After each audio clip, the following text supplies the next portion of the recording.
Hello everyone, happy Wednesday, middle of the week. I'm going to read the gospel for today according to Luke. Jesus said to his disciples, "Be sure of this. If the master of the house had known the hour when the thief was coming, he would not let his house be broken into. You also must be prepared, for at an hour you do not expect, the Son of Man will come."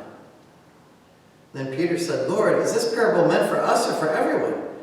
And the Lord replied, "Who then is the faithful and prudent steward whom the master will put in charge of his servants to distribute the food allowance at the proper time? Blessed is that servant whom his master on arrival finds doing so. Truly I say to you, he will put him in charge of all his property. But if that servant says to himself, 'My master is delayed in coming,' and begins to beat the men servants and the maid servants, to eat and drink and get drunk, then that servant's master will come on an unexpected day, at an unknown hour, and will punish the servant severely, and assign him a place with the unfaithful.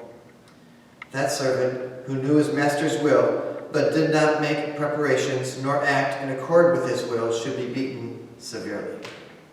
And the servant who is ignorant of his master's will, but acted in a way deserving of a severe beating, shall be beaten only lightly.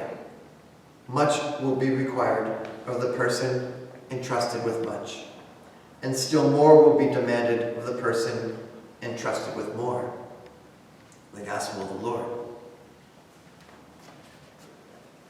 It's a pretty challenging gospel, especially for leaders, people who are in positions of authority.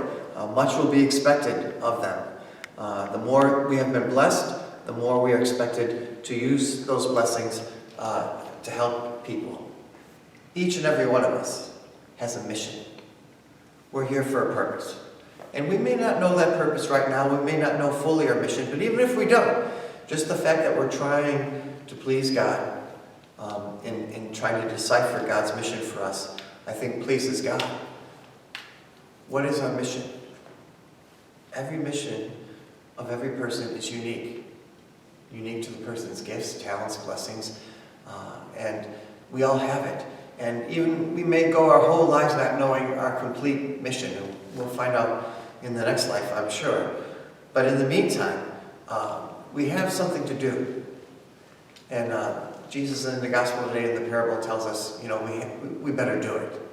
I want to read you a little quote from St. John Henry Newman, who's a cardinal, grew up in the Episcopalian Church and from England, and became Catholic and was ordained a priest and eventually became a cardinal. Listen to his words of wisdom. "God has committed some work to me, which he has not committed to any other. I have my mission. I may never know it in this life, but I shall be told it in the next. Therefore, I can never be thrown away.